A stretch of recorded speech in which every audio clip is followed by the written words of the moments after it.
Have to open the event. We're delighted to open AV13, and we are going to embrace the awakening.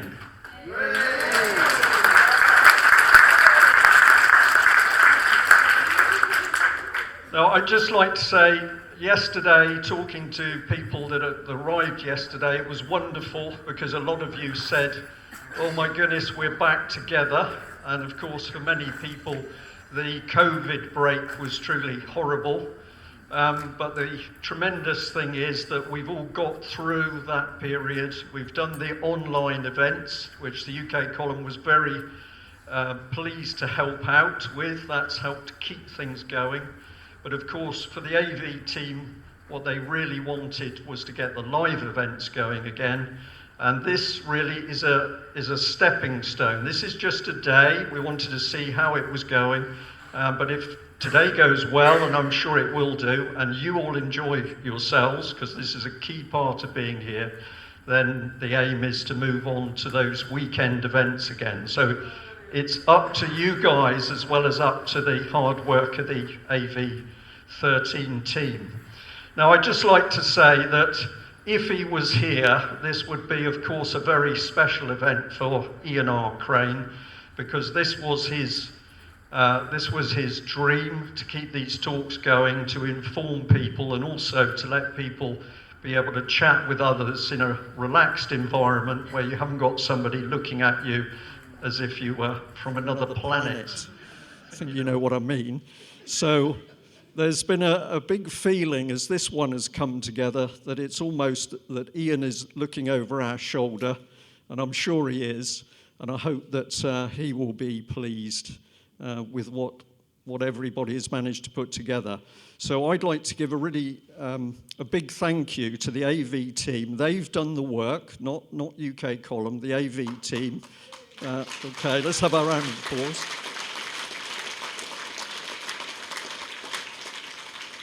Okay, so I just mentioned especially John Peters and Lisa and all the rest of the team. They've done an absolutely fantastic job and they've worked really hard. We're here, so this is a good thing. Now, I'm watching the clock already because we've lost a little bit of time. I will try and help us make that up when I give my talk in a minute.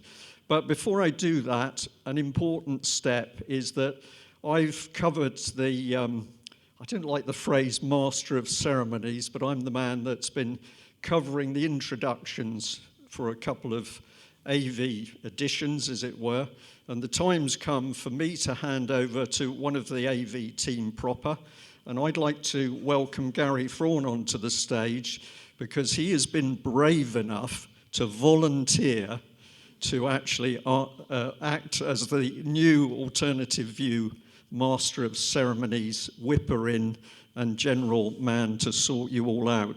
So, Gary, come up on stage, please.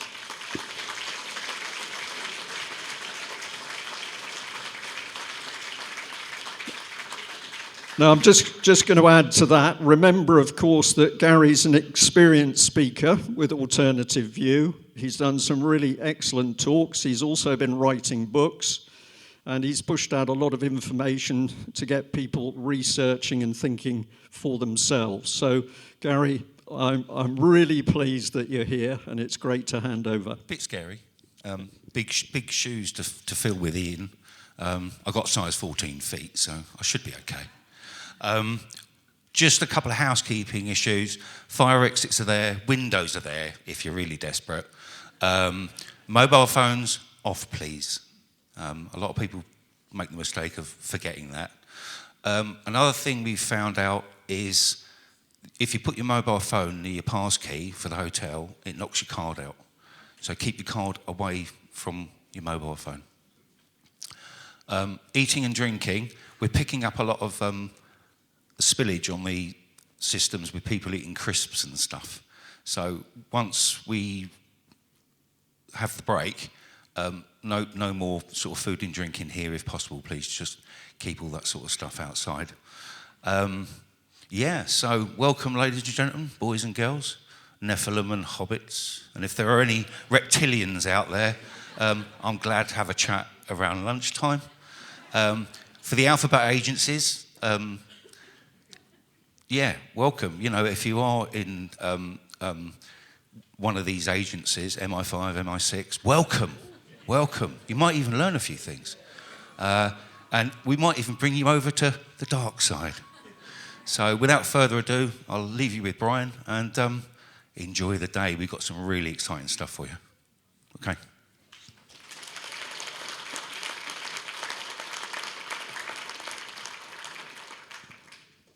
Okay, well, by a miracle, we're back on time. So I'm going to say, Gary, I think we've done a good job so far. This has been, for me, one of the most difficult talks to produce. Why do I say that? Really, because of the momentous events that have just started to take place in the Middle East. It produced a huge dynamic in people that support AV, because I know you support AV, people who supported the UK column. My goodness, have the events in the Middle East made a difference to people. There's been a polarization of people. There's been division, there's been angst, there's been anger. It's been fascinating to watch. And I'm going to say, not from the majority of people, but enough stuff coming in to make you really think, wow, events in the Middle East are having a huge effect on people. So things were moving so quickly, and you think to yourself, what are you going to do? What are you going to talk about? I'll just move over here if I can a bit. And a funny thing that's occurred over many years for the AV speakers is most of them do not prepare their talks a long time in advance. Some will do some of it, like a skeleton, because they've got an idea in their head. But a lot of the speakers will always say, well, I waited, and then eventually it sort of came to me. And I've experienced this as well. So you usually get into the last week, and then suddenly stuff starts to firm up, and then you can begin to put a talk together. But this one, for me, amazingly difficult. And I'll just say to you that I had a great chat last night with Thomas Sheridan, who's going to be, of course, one of the speakers, but I don't know whether he's here in the audience at the moment, but I'm going to say, if you are, thank you, because he said some things to me, and I thought, yeah, that's pretty good, and I'm going to follow that. So I'm going to talk my talk about what came to me, what I thought was important to talk to you guys about, but I also decided to add something which is a little bit special to it and a little bit different. So I hope you're going to stay with me as we go through this one, and I hope the technology is going to behave itself. Now, just get a feeling for things. Oh, sorry, I had an announcement to make, an important announcement. We were hoping for a special guest to be with us today. Her name is Mariana. Oh, right, okay. Okay. We've thought for quite a long time it'd be nice to talk to Mariana Spring, but I don't think she is here today, which is a pity. So we won't get a chance. But I thought that I thought that might be nice. So the other thing, I just want to try you out as an audience. But the Middle East is going on. How many people support Israel? Okay, I'm looking. I can't see any hands up. But if you feel that you are supporting the Israeli side at the moment, to use that unpleasant expression, and what about Palestine? Okay. Now, this is interesting because I thought more hands would go up, but there's definitely a majority for supporting Palestine, but most of you haven't put a hand up, and I'm going to say I think that's good as well, but we'll come on to all this. So where can we start? Well, I'm going to play a little bit of video here. It's got some horrible music with it, but the video came with horrible music. And this is something that's going on, and I think we need to remember it's going on because there's some pretty appalling things taking place in Ukraine. Наверное, так было с самого рождения. Я больше не остановлюсь.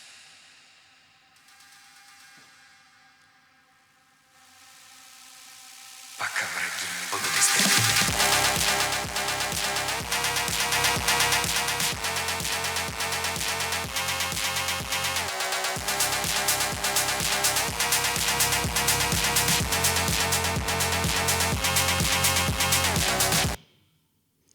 Well, that was it, short and sharp. That was the result of an anti-tank weapon hitting a tank on the battlefield in Ukraine. And of course, at the moment, we all sat warm and comfortable and watched the explosion.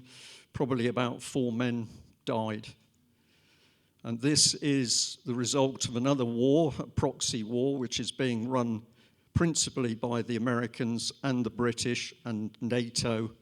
But it is a full-blown war using those Ukrainian troops to fight the Russians. And this has dropped from the media. The BBC's hardly talking about Ukraine, and the reason is that things are not going well. And the reality is the Ukrainian offensive has failed with massive casualties. And now it appears that the Russians are starting to move into the positions that they said they would do, which is to take over the area in the Donbass that they said the special military operation was for. But I just wanted to say, we mustn't forget this horrible war's going on. I've estimated with other people's work, Ukrainian dead at 350,000. They're not talking about it. The Russian deaths are definitely less, but if we pick a figure out of the air and say 200,000, we've got 500,000 men dead as a result of a proxy war stoked up by the West. And of course, Boris Johnson is known on the world stage as being one of the key figures that got into the discussions and made sure that the peace agreements between the Ukrainians and the Russians did not take place. So momentous events in the Middle East, but we should not forget the horrors that are going on in Ukraine. And personally, I'd like to see this stopped as soon as possible. What else can we have a look at? Well, let's play this little film clip.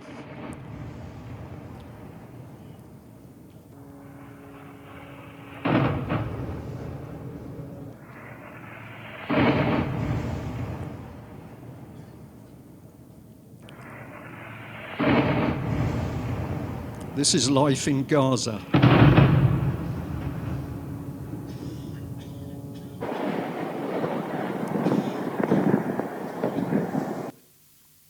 So the story here is, of course, those massive explosions are overwhelmingly American weapons donated to Israel. And in this case, these are being used on civilian targets. There's no question of what's happening here. And if I just bring on this one, you can see things in a little bit more detail.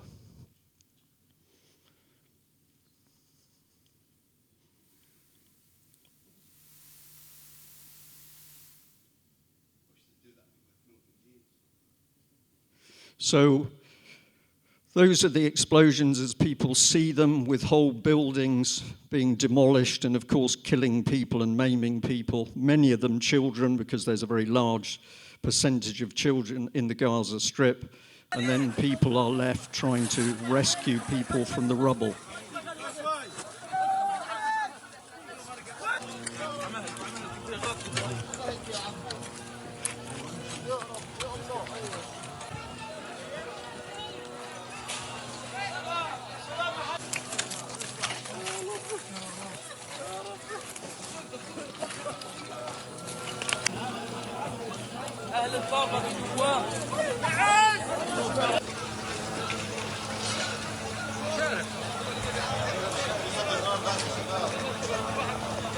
Utter destruction of civilian areas. And what's the result? Is this one going to play?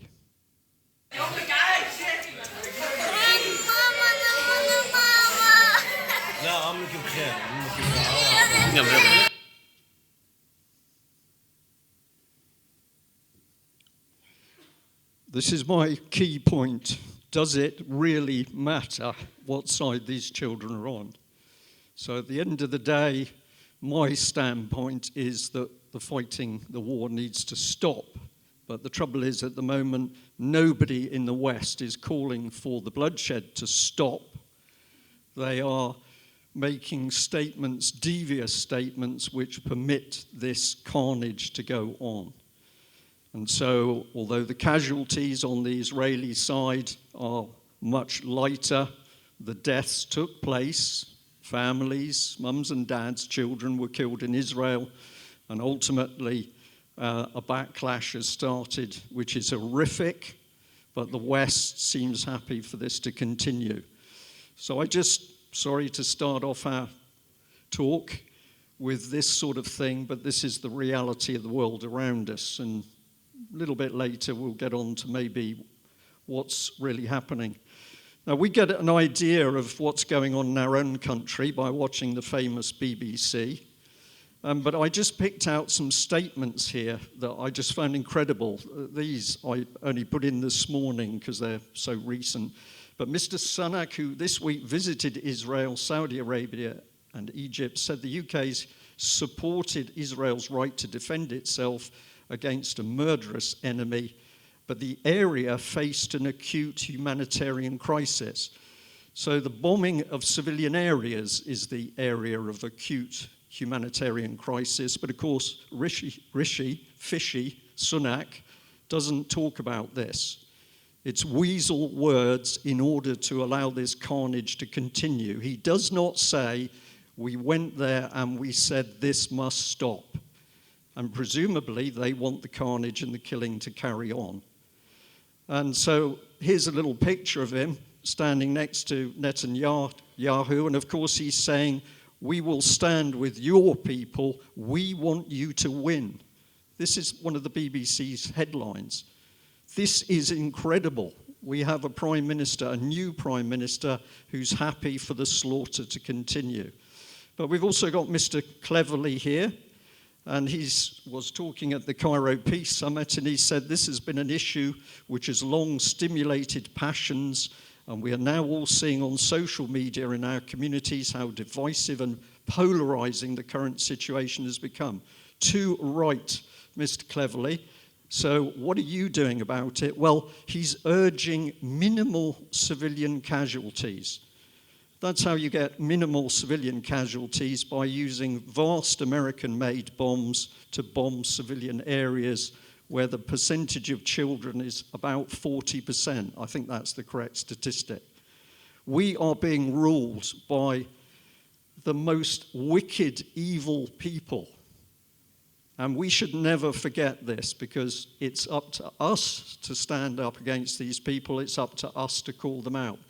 And here's the BBC. The BBC said the corporation has provided audiences around the world with coverage and first-hand testimony of the atrocities committed by Hamas. Atrocities by Hamas, but suffering in Gaza. Do you see how the language is played with? This is deliberate. We have made clear the devastating cost to civilians living in Israel and Gaza and the unprecedented nature of what's happened. No, they haven't. And of course, one of the reasons that they haven't is the BBC can't get into Gaza, because there's a lot of videos circulating now where Western journalists are being, I think the journalists realize that they're getting into dangerous positions because the crowds are so hostile. But why wouldn't they be? But don't worry, you can have your say. This is the little inbox in the big article on the BBC. This is a really complicated story. You people, you can't really understand it. That's the line that treats you as children. And don't worry if this upsets you, because the BBC is going to allow you to have your say. This is outrageous. The BBC is talking to us as we're adults, and the BBC talks to us as though we are 4-year-old children who cannot understand the horrors of what's going on. And many people lap this up. If Mariana Spring was here, we could say to her, Mariana Spring, explain this to us. But of course, she's not here, because the best she can do is to attack people who are trying to call this out, like the Light newspaper.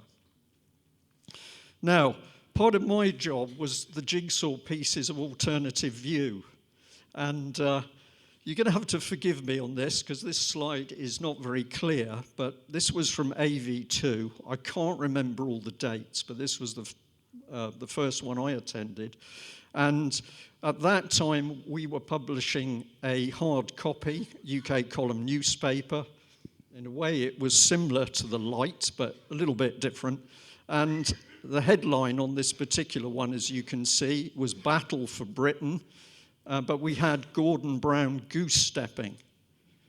And we were warning of a new world order.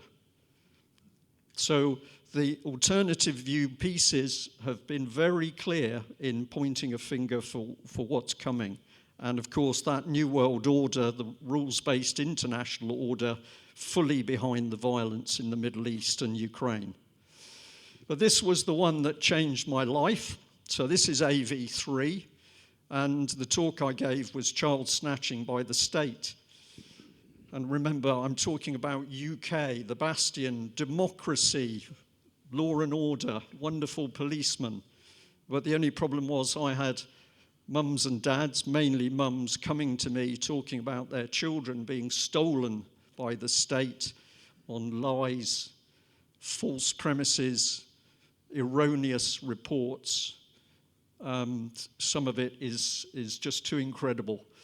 And I put together a talk, and that was in Bristol. And my life was never the same again because my phone never stopped ringing. And really, it's never stopped ringing since that day.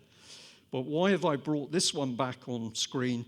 Because whatever else you see going on, it's the children and abuse of children, control of children, the brainwashing of children. They are the principal target of this horrific political regime which has installed itself in this country.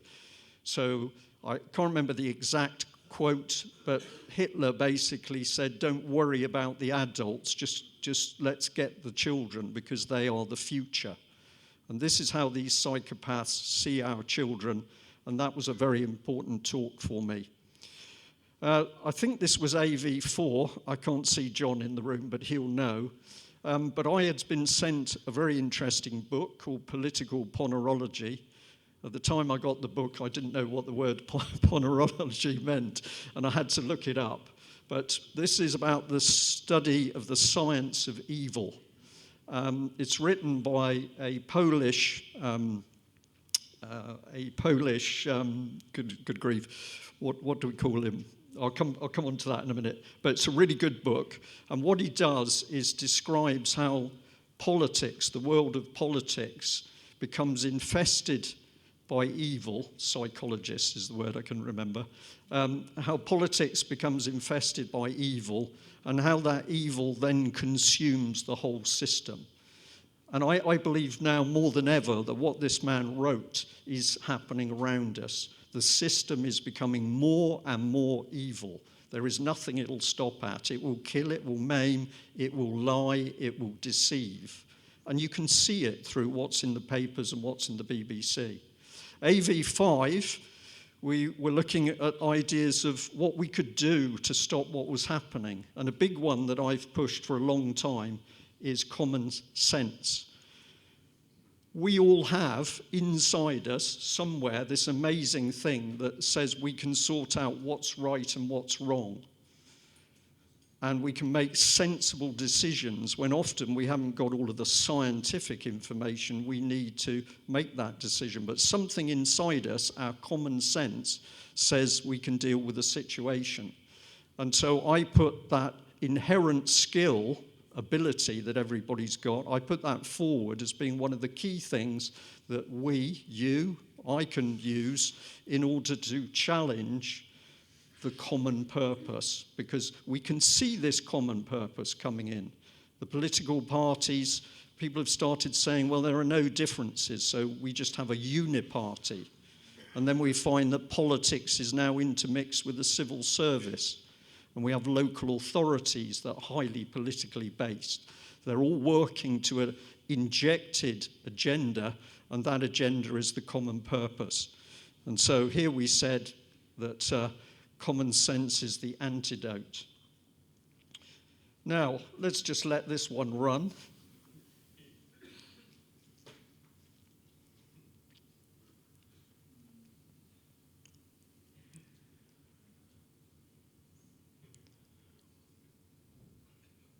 They said, we didn't know.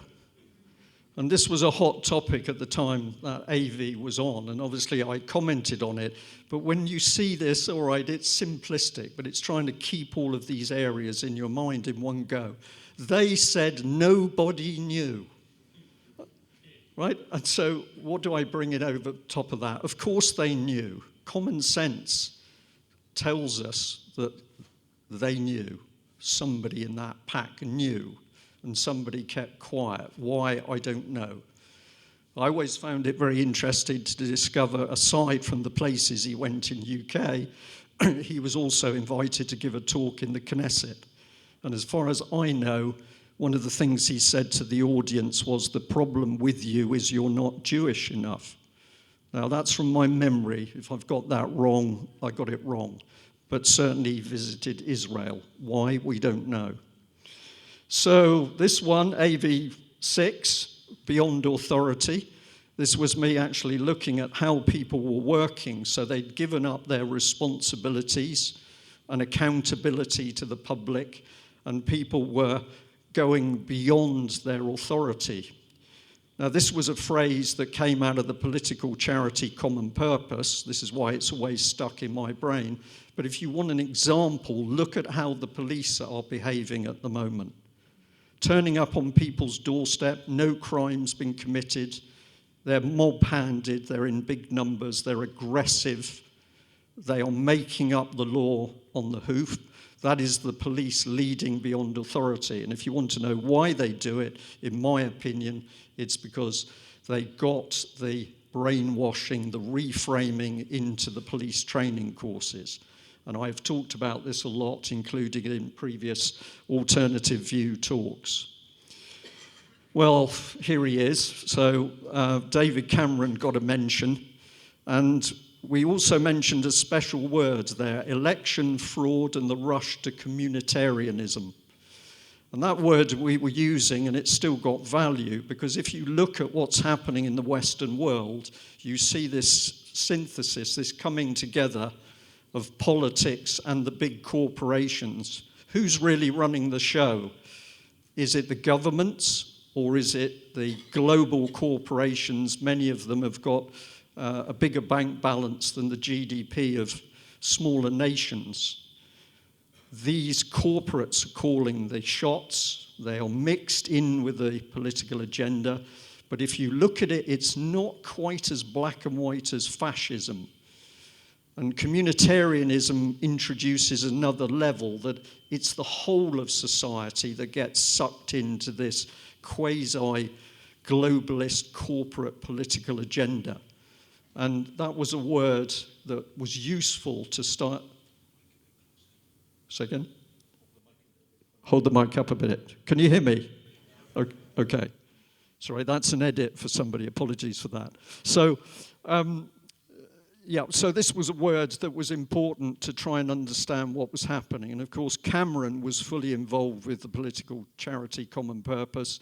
And in the talk, we even labeled it this. We were talking about the election and saying that it was heading towards one Reich.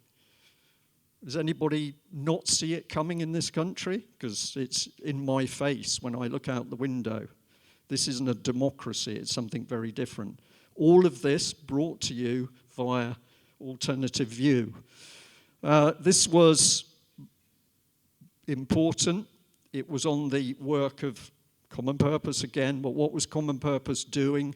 It was working with individuals. Lord Leveson was one of them, but they were working to effectively get state control of the media.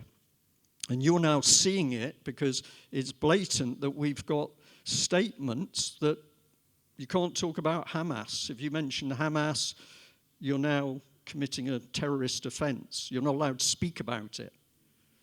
So if you read your newspapers, you look at what the BBC is now doing, what we were warning about in this alternative view, or that alternative view, was very much that what was coming was total control of the press. And we even showed the mechanism that was being used to bring it in. Now, this one is a bit of an oddball because it's from 2012, and I'm not sure, I think this was a special edition of alternative view. So it was one of the little short ones that Ian used to come up with. But what was I talking about? Control of the press, common purpose, subversion, disruption, and now we've got a new topic coming in, mind control, because we were in a position of being able to say that people are not starting to act strange because they've become strange. It's as a result of the mind control that's being used on them. Now, this one I like a lot because we've got the wonderful Horwood House Hotel. Wouldn't it be nice to go back to that sort of venue? How many people have been to this venue that's on screen?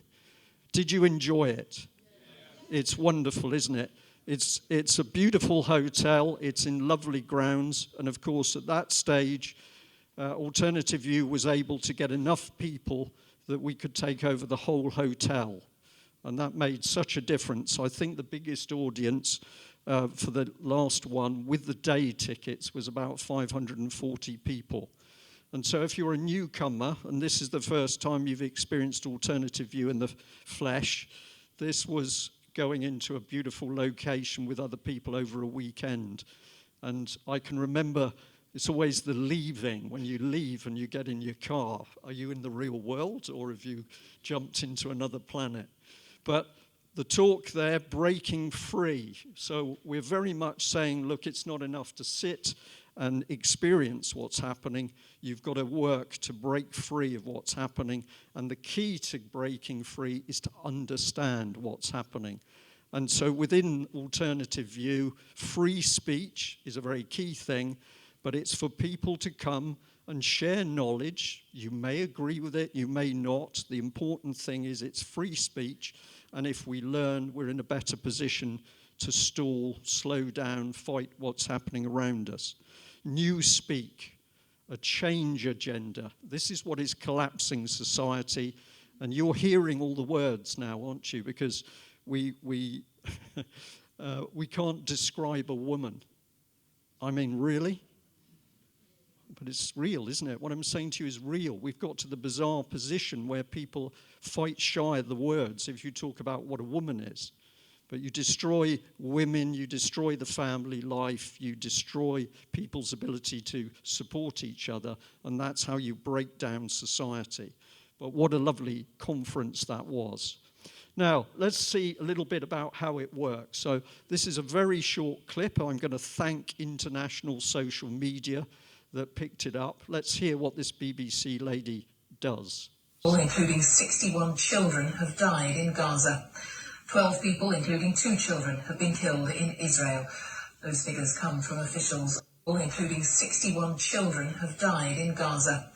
12 people, including 2 children, have been killed in Israel. You get the subtlety, right? One place they die, they don't know how. It's extraordinary. Suddenly these buildings collapse on them and they die. But in the other side, they're killed. Now that language, that's not accidental. This is the use of malicious neurolinguistics in order to change the way people think. And if there's one subject I'd say to you, if you don't know anything about it, you need to look into it. Look at neurolinguistics, neurolinguistic programming, because this is being thrown in every news report. Doesn't matter whether it's written or spoken or video. They are drilling into your subconscious mind by the words they use and how they say it. And if anybody in this room thinks they're too smart, too intelligent for this to be effective, you're absolutely wrong. Because the smarter you are, the more open your mind is, the more vulnerable you are to this. If you want to get some protection, get on to 10 pints of Guinness a day, get in the pub, just talk football, they don't get in. Okay? I don't mean to offend anybody here as a football fan, but you know what I'm saying. So if you think I'm too bright, you're absolutely wrong. And the one document that I've mentioned many times, Mindspace, is the government document of 2010, where the Tories boasted they could change the way people think and the individuals would not know the government had done it to them. That's published in the government's own Cabinet Office document, Mindspace. Now, here was another horrible statement. I embarrass myself here. I think this was actually from Tony Blair, but of course I've lumped the two of them together with Cameron. But the Prime Minister has a vision of a new Britain. Central to this vision is the creation of a new class, a new elite, placed in positions of authority who will propagate the new spirit of the age and spread the principles of the third way across Britain. Well, that's quite a statement, but what is he talking about? Who is going to appoint the new class? Who's going to select them? Tony Blair? Yeah, it's happening. Yeah, just look at who's joined the Tony Blair Foundation. Former Prime Minister of New Zealand moves seamlessly across. And we're going to have a new age. What is the new age? What are the values of the new age? Well, of course, that's not stated, because if it was stated, we would be saying we're not having it. And the principles of the third way. Whose way? Their way. So it's said, but it's not fully said. It's a highly devious statement. If you want to go and see the full thing, I've given you the details of where to go for that quote. And then we pick up other things. So here we are, we're 2014, leading change. Change isn't described, what we're changing from to, but it requires us to build a common purpose. There's the trigger phrase, common purpose. Common purpose is a crime at law, but they use it. Common purpose with our stakeholders and delivery partners. So these people are telling us what they're doing and what's coming, but very often they're using covert language, or it's hidden in plain sight. And we've spent a lot of time warning about the various people, dark actors playing games. This was Francis Maud, who was busy working in the background with Common Purpose, because Common Purpose and their change agenda, their transformational agenda, was being brought into the country by the back door.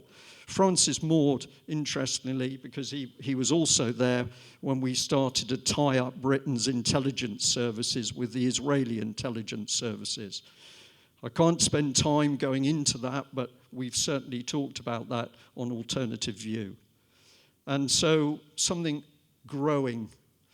Now, we labelled some of them. This was actually 2013. This was the front page of the then UK column newspaper. And we simply, with a bit of humour, because of course we had to make it humorous, domestic terrorists, the cabal destroying Britain. So my question is, did we get it wrong? I don't think so. I don't think we got it wrong at all. But unfortunately, they're not the ones wearing the prison tags. Here's me. It's a bit scary when I look at this stuff. Action conquers fear. This is a key one, a key message that we put across through Alternative View.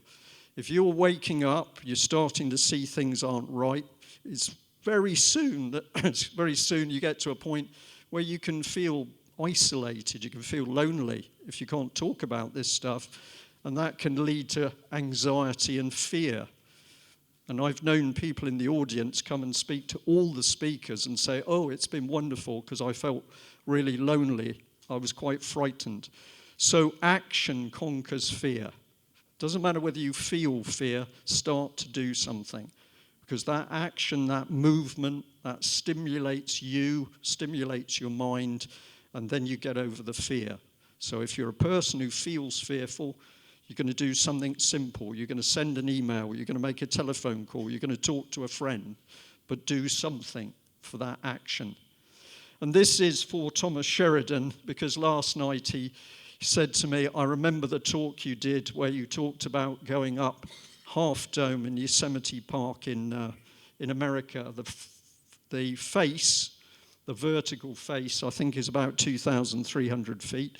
I've been up there, but I didn't go up the vertical face. I went up the tourist route to get to the top, which is a lot easier. But there was still some scary bits at the top, which involved ladders. But I've stood on the top of that, and I was quite proud of myself to get up there, because some of the party didn't get up the final thing.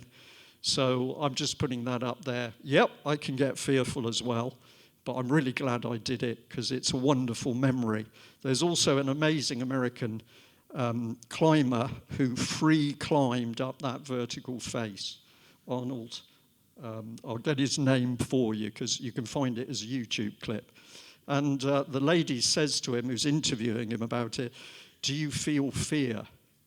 And he looks at the camera, he stares at the camera, and then he says, "You can't feel fear." Because basically, if you're halfway up that vertical face and you allow fear to come in your mind, you're lost. It's a very interesting comment. But you need to prepare for exciting stuff, and this is how you do it. So this is from, we're seeing now from AV10. This was my lovely dog at the time. She's chilled out, but she's actually preparing for action at some time in the future. Now, here's more deceit, and I've got to again thank social media, because of course you're not going to see this on the legacy media, but it's a little film clip. We've got Ursula von der Leyen speaking, lying as usual, in the top clip, and in the bottom, so she's talking about Ukraine, and in the bottom clip are pictures of the conflict in Gaza. Let's see how this works. Yesterday we saw again Russia's targeted attacks against civilian infrastructure, targeted attacks on civilian infrastructure with a clear aim to cut off men, women, children of water, electricity and heating. With the winter coming, these are acts of pure terror, and we have to call it as such.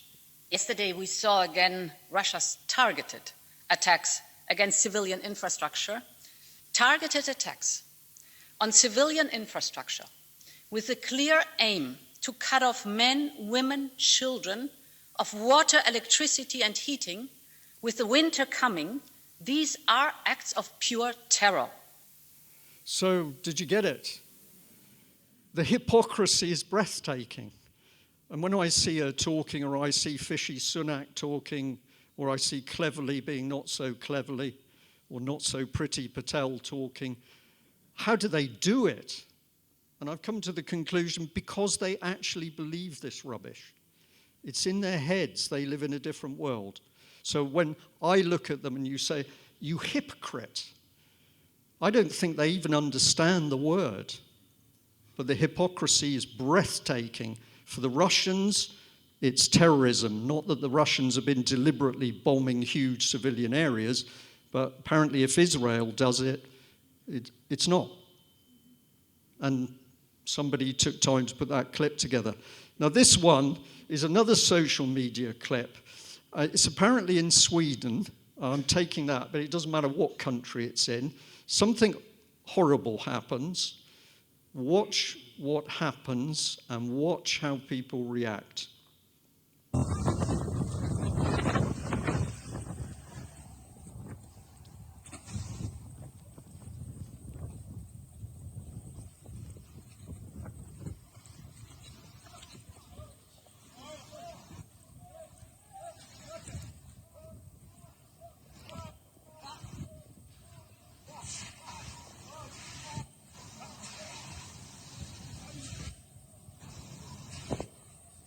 I'm going to be asking questions.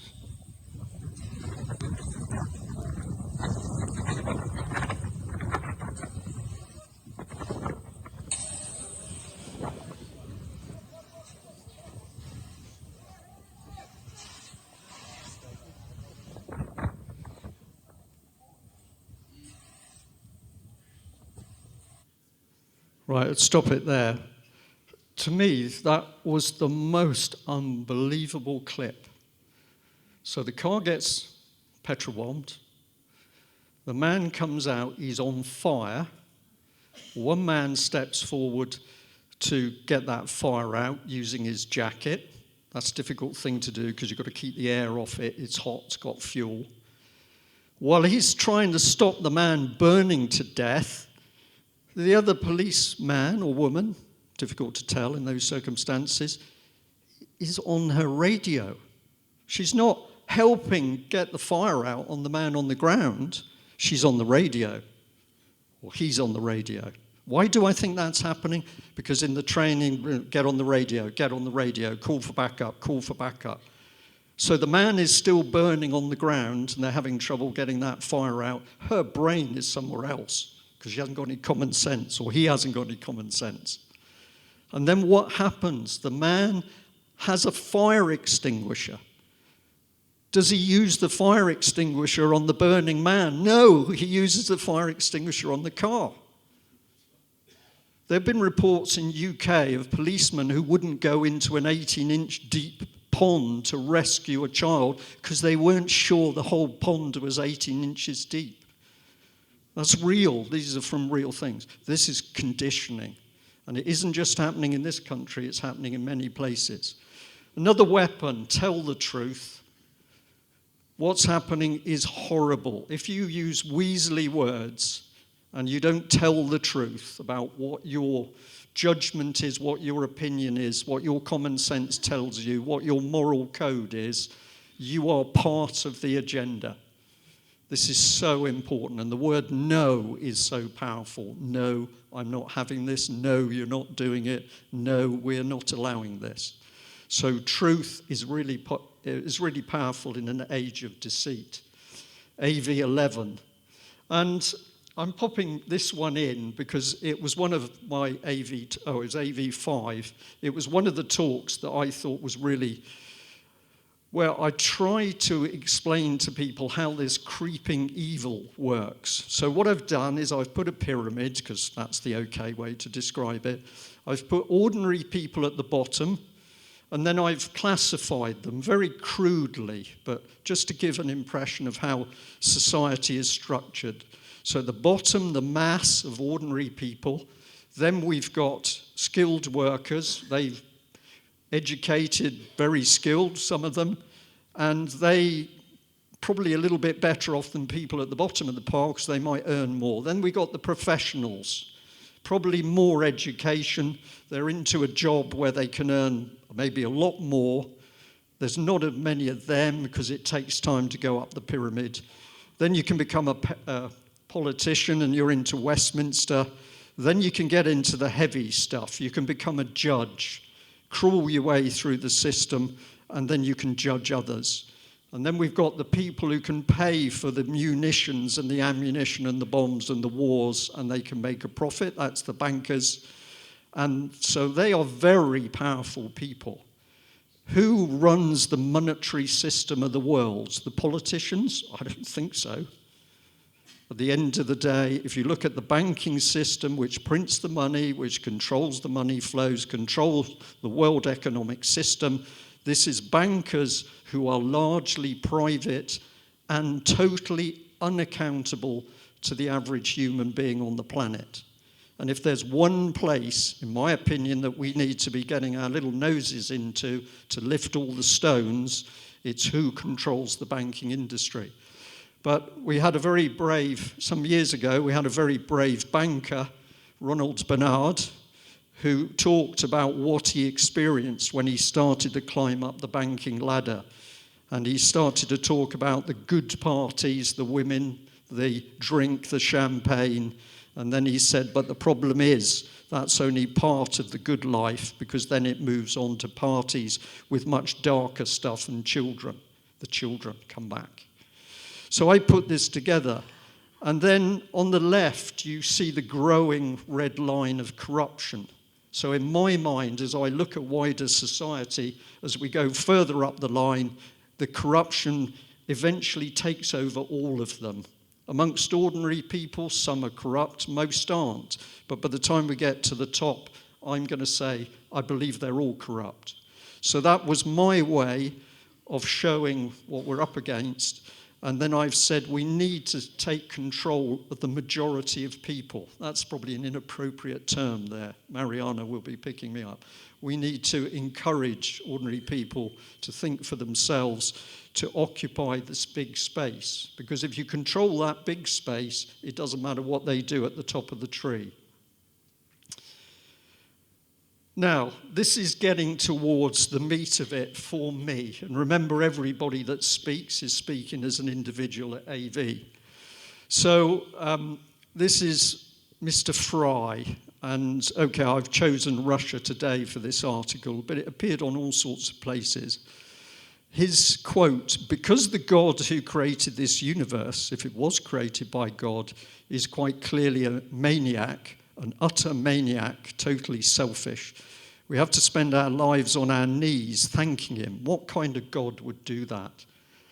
This makes my skin crawl, that this man is so arrogant that he can stand and criticize God. If we want to really understand what we're up against, we have to understand that we are very small people on quite a big planet in a huge universe, and I feel we still have a lot to learn about how we got here. But this man is so arrogant that he will criticize God. And if he'll criticize God, he will do anything, in my opinion. So, with an eye on the clock, because otherwise somebody will be after me, I agonized about what I was going to talk about for this one. And what I've shown you on screen, I did because I thought it's important. It shows the sort of thing that I've talked about in AV, but also the sort of information that we were putting across and why we were warning people and what we were warning people about.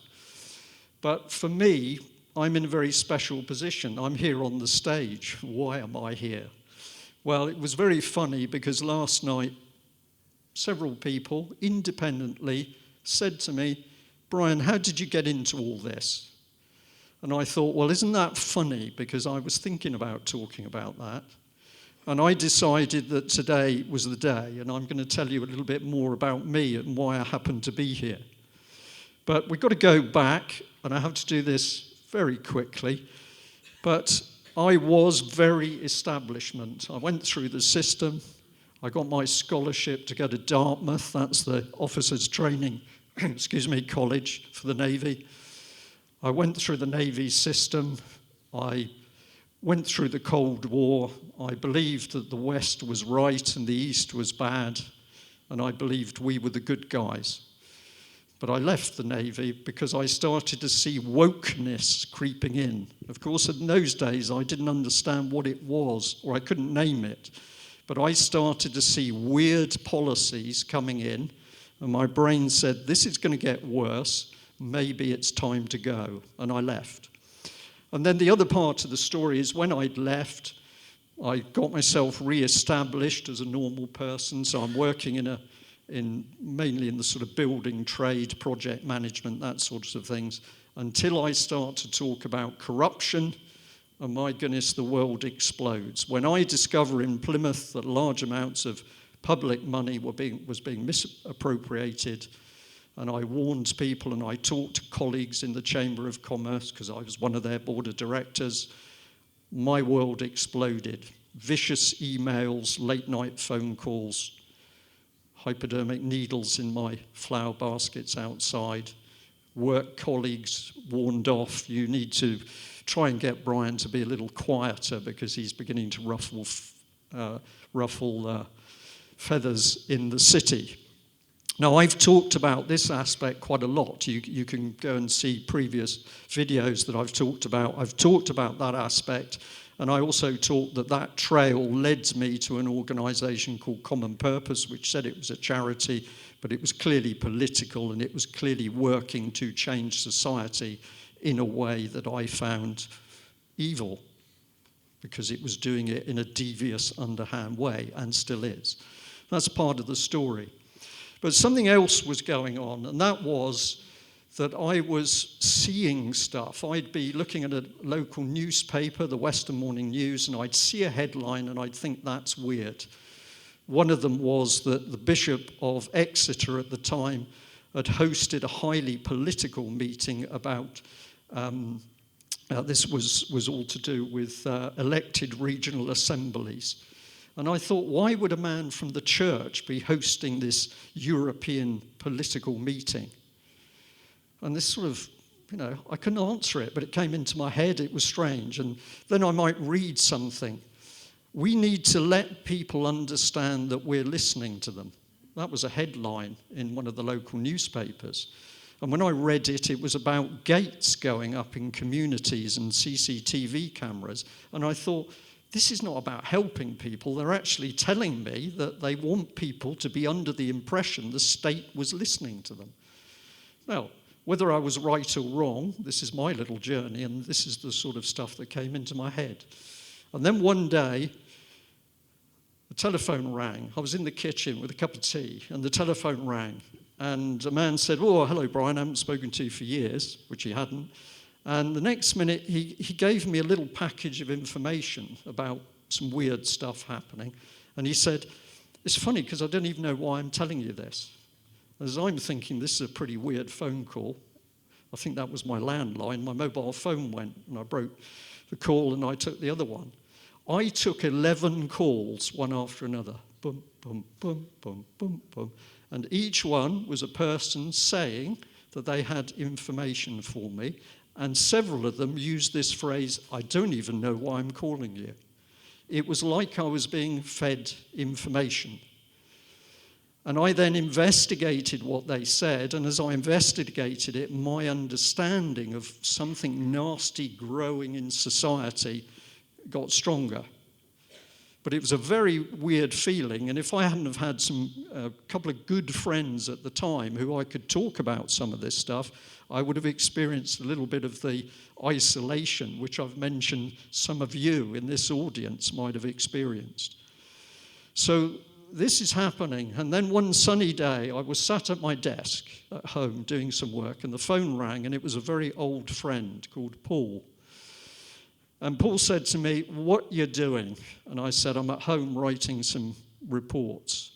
And he said, "No, you're not. You're going to come and see me." And I said, "No, Paul, I've got to write these reports." And he said, "Okay, when can you come and see me?" And I said, "Well, I've got a free day next week." And he said, "No, that's too late. That's too late. When can you come and see me? What about tomorrow?" And I said, "Well, I could, but where am I coming?" And he mentioned somewhere end of Cornwall. You go any further, you drop into the Atlantic. And I said, "Paul, that's 2 hours and it's too far." And he said, "Okay, you come to my place in Truro." "All right, why am I coming? Don't worry about that, you just come." So the next morning at 9 o'clock, lovely sunny day, I'm in my car, I'm driving to Cornwall. I have no idea what I'm doing. No idea. But I just decide to go with the flow. I get to my friend's house. I park the car, I knock on the door. A lady that I've never met before answers the door. So I said, "Is Paul not home?" And she said, "Oh, he's out with the dogs. Come in." So I came in, and she said, "How are you?" And I said, "Well, I'm in a bit of a strange world because I've driven all the way down here, but I'm not sure why I'm here." And she looked at me and she said, "You're here because of me." And I said, "Oh, well, that's interesting. I don't even know who you are." I don't think she'd mind if I use her name. She said, "I'm Jackie." And I said, "Well, Jackie, it's a fascinating world. Why am I here?" She said, "Would you like a cup of tea?" I said, "Yeah, I think I need one." So the next minute, she put on the kettle, and she's making a cup of tea. And I said, "Come on, why am I here?" And she said, "Well, you'll find this really strange." But she said, "I'm a person, I sometimes hear things or things come into my mind, and they can be very powerful. And sometimes I have vivid dreams, and you're going to find this difficult." But she says, "For me, when this happens, God is talking to me." So I'm in an interesting little world. I'm waiting for my cup of tea, and she produces the tea, and we sit down, and I say, "Okay, so you hear things and you get vivid dreams, and that's God. So how does that affect me?" And she said, "Well, when this happens and it's powerful, I have a message." And I said, "Okay, so you've got a message for me." And she looked embarrassed, and she said, "Yes, but the thing is, I don't know what it is." I'll let you guess my mindset at this particular moment. So I said, "Okay, come on, Jackie, let's sit down. Tell me about yourself." For the next minute, she began to tell me that she was a single mother. Got to remember I'm public here. So single mum. And she'd had some troubled times, but she'd also got involved in some rather lovely things in Cornwall to help the local community. And one of her projects was to bring very young children together with older people. And the older people would talk about their lives and careers. And it was a way of bringing, 4, 5, 6-year-olds together with elderly people. Huge success. Everybody loved it. The schools loved it. The residential homes loved it. And this thing started to grow. Then she told me that one day a lady appeared on her doorstep and offered to help. And she also said, look, I've got a bit of a background. I think we could get you some seed corn money to help your project. Well, the story was that this lady got involved and brought another lady in who got involved. And then Jackie said, but it was really weird. When they got involved, strange things started to happen. Things which had gone very well started to become fractious. Things that I'd done without any trouble began to break apart. And then I was accused of having an affair with the vicar. And nasty stuff started to happen to me. And then she said, and then this happened and that happened. And I said to her, I'll tell you what happened next. And she looked at me and said, how can you tell me?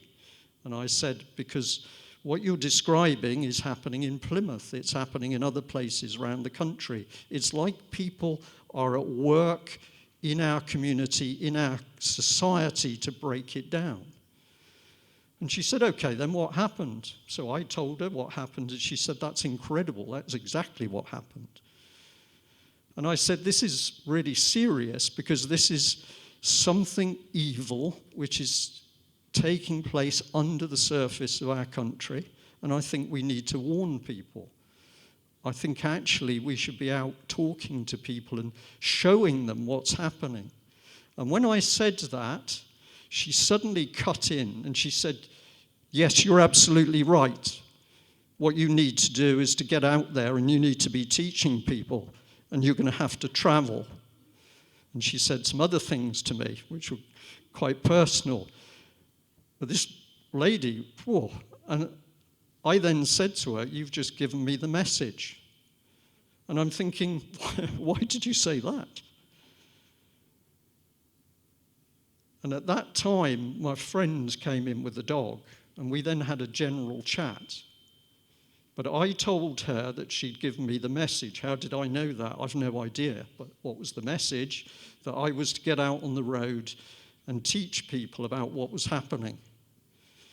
Well, we had a nice chat, and eventually I had to go, and I was driving back home, and because I'm ex-military, I have to be trained for the situation. And in my head, I'm thinking, I'm not trained for this. And my old mobile phone, because this is going back a long time, went beep, beep. When I got home and I looked at it, it was a little biblical reference from this lady. And when I looked at the verses, it exactly answered the fears in my head. And this communication took place between us for a couple of weeks. And then one day there was a knock on my door, and I opened my door, and there was a very big man called Ted there, and he was holding an overhead projector. Do you remember? You put the acetate sheets on and project it on the walls. Great stuff. And I said, Ted, what are you doing here? And he said, I'm not sure, really, but I thought you would need this. And he gave me the overhead projector. And I was astonished. And I said, Ted, come in, talk to me. And he said, no, I can't, because my wife's after me. I've got to go. Hang on, I'll get the screen. The next minute, Ted had gone, and in my hall was an overhead projector and a screen. And 2 weeks later, I gave the first ever talk, which was in the WI hall of my village. And I talked about what I could then see coming. 23 people attended, a massive audience. And at midnight, I was telling them to go home. Go home. And I had real trouble getting them out. And that was the first talk. And then I was invited to do another talk, and another one, and another one. And then a lady contacted me from Bournemouth and said, would you come to Bournemouth and talk? Because we're going to record it. That was scary. And that is how I got started, right? By a message that I was to get out and teach. Now, what that led me to was also teaching myself. I had to go looking for answers. I wasn't only investigating the bad side, but I was also looking for what truth was and what the light was. And my journey, I have to say, took me in a biblical direction. Now, I know that there are a lot of people a bit hostile to matters to do with the Bible, but for me, it was a place where I started to learn things. And I've stuck by that. I don't agree with the hard line biblical stuff, but Scripture has got a lot to teach you about how to fight good and evil. And we're up against evil. We can try and quantify it and describe it in technical terms. Some people are good at this. But for me, I'm just comfortable that there's something that can operate around us and through us spiritually, which is evil. And if you want to deal with that, you have to go, in my opinion, to Scriptures, because you have to look at the guidance. And the guidance that we're given very clearly is stay away from some of this stuff. But our children are being dragged into it, ever more brutal videos, horrible things. But Scripture says there's a loving God, not the one the description we've just shown you, and that God is looking after everybody, okay, but you have free will. So if you want to know why there's a mess, it's because we haven't stuck to the rules to love one another, love our parents, love your God, love thine enemy. There's not a lot of that going on with the Israeli situation at the moment. Love thine enemy. Very difficult. So a lady at one of the alternative view things said Brian Gerrish was preaching, and I felt unwell. Now, I hope I'm not preaching to you. I'm telling you my story. But for me, if you want to get to grips with this game we're in, you have to get to the recognition that you're not on your own. Somebody is looking after you. But who runs the earth? What is the biblical message about who's in control of the earth? Thank you. It's very clear, the biblical message. If you say, well, this is all God's fault, no, because in the events taking place, the master of the earth is Satan. I have a friend who the other day picked up on the abuse of children and said to me, this whole thing is satanic. And I said to him, well, it would be. Who runs the earth? And he said, what do you mean? And I said, well, who's in control of the earth? He said, well, I don't know. And I said, well, you should do, because it's Satan. And if you read Scripture, I don't want to go there. I'm going to stop, because you're a really good audience. I'm watching all the faces. My journey started with a lady who told me I was to teach and a projector. From that time, everything I've needed, we, the columners, needed, has been provided. Never too much, never lots, just enough. Always a just-in-time delivery. And I'm going to say, I feel that my talk today was given to me as a just-in-time delivery, because I hadn't decided what I was going to talk about until very late last night. Thank you for listening. Coffee break. Let's get into the light. Thanks, Brian.